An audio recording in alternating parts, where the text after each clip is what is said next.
7 કરોડની જે ગ્રાન્ટ સરકાર દ્વારા હમણાં થોડા દિવસો પહેલાં વડાલી નગરપાલિકાને ફાળવવામાં આવી હતી, એ વિકાસની 7 કરોડની ગ્રાન્ટનું અમારે બધા સદસ્યોને એવી ચર્ચા થયેલી ફોન દ્વારા કે ભાઈ આપણે બધા જનરલ મિટિંગ આવે એના પહેલાં જનરલ સંકલન આવશે, તો એ સંકલનમાં આપણે બધા પોતપોતાના વોર્ડોના કામ લખીને લઈ જઈશું અને એ જ સંકલન મિટિંગમાં આપણે બધા એ કામો મૂકીશું અને એ કામોનું 7 કરોડની ગ્રાન્ટ જે છે એમાંથી દરેક વોર્ડમાં વિકાસના કાર્યો સારા થાય એ માટેની અમારે બધાની ચર્ચા થયેલી હતી. પણ 2-4 દિવસ પહેલાં એન્જિનિયર દ્વારા અમને મેસેજ એવા મળ્યા કે 7 કરોડની જે ગ્રાન્ટ છે એમાંની 4 કરોડ 35 લાખના અંદાજિત પ્રમુખશ્રીએ વડાલી નગરમાં વિકાસના કામો નક્કી કરી દીધા છે અને એમાં એન્જિનિયરનું એવું કહેવું થયું કે ફાઇનલ જ છે અને એમ કે ભાઈ સત્તા એમ કે સર્વ પ્રમુખને આપેલી છે, એવો પ્રમુખ જોડે જૂની જનરલ સભાનો ઠરાવ છે.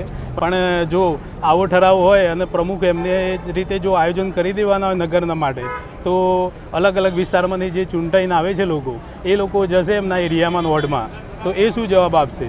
જે 4 કરોડ ને 35 લાખનું જે આયોજન કરવામાં આવ્યું છે અમારે જોવામાં આવ્યું એન્જિનિયર દ્વારા, તો એ લગભગ 1 થી 2 થી 3 વોર્ડમાં જ કામો મોટા ભાગે લેવામાં આવ્યા છે.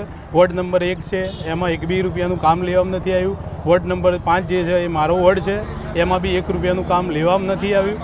એટલે અમે કાલે લેખિતમાં ચીફ ઓફિસર સાહેબને અમે લગભગ અમારા 19 સદસ્યો છે એમાંથી અમે 12 સદસ્યોએ સહી કરીને અમે પ્રમુખશ્રીને ના વિરુદ્ધમાં અમે ચીફ ઓફિસરને લેખિત આપી છે કે આ જે કામો તમે નક્કી કર્યા છે એ તમે ફાઇનલ ના કરતા અને આ જો ફાઇનલ કરશો તો અમારા બધાનું મન દુઃખ થશે સદસ્યોનું અને આવનારા સમયમાં પછી અમે એનો વિરોધ બી પ્રમુખનો કરી શકીએ છીએ.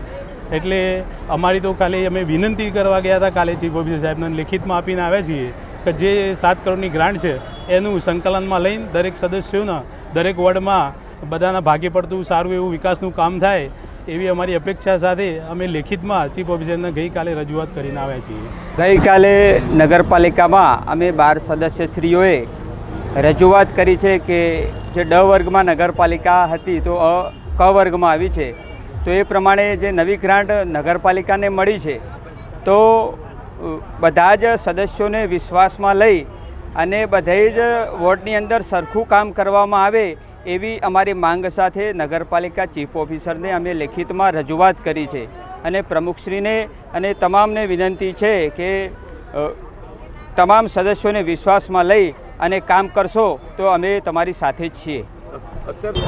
વિશ્વાસમાં લેવામાં આવતા જ હતા, પરંતુ અમુક સમયથી વિશ્વાસમાં લેવામાં નહોતા આવતા, તેની અમને જાણ થઈ, જેથી અમે લેખિતમાં રજૂઆત કરી હતી નગરપાલિકાની અંદર.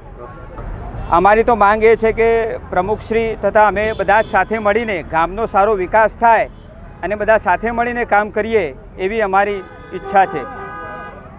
વડાલી નગરપાલિકાના મારા સાથી મિત્રો સભ્યોએ જે રજૂઆત કરી છે એ તદ્દન પાયાવિહોણી રજૂઆત છે.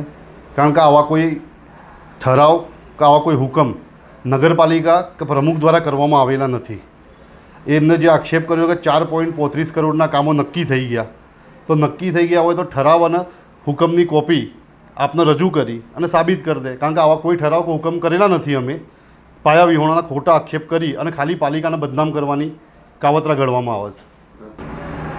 વિરોધ તો એમનો પર્સનલ વસ્તુ છે, પણ હજી અમારી જનરલ મિટિંગ હવે બોલાવવામાં આવશે. એના પહેલાં સંગઠન દ્વારા સંકલનની મિટિંગ બોલાવવામાં આવશે. સંકલનમાં કામો નક્કી કરી બાદમાં જનરલમાં કામ મૂકવામાં આવશે. એટલે હજી કોઈ કામ મુકાયા જ નથી. ખોટા આક્ષેપો છે બધા. બધા સદસ્યોએ તો વિરોધ નથી કરેલો. એમાં જે સહીઓ જોવામાં આવે 12 સહીઓ, એમાંથી અમુક વ્યક્તિઓને મારી પર્સનલ વાત થઈ છે. એ લોકોએ કીધું કે અમારી કોઈ સહી નથી, કે અમે લોકોએ કોઈ સહી કરેલી નથી. હવે જે લોકોએ આક્ષેપ કર્યા છે આપ એમને પૂછી લો કે ભાઈ કઈ રીતના આક્ષેપ કર્યા તમે.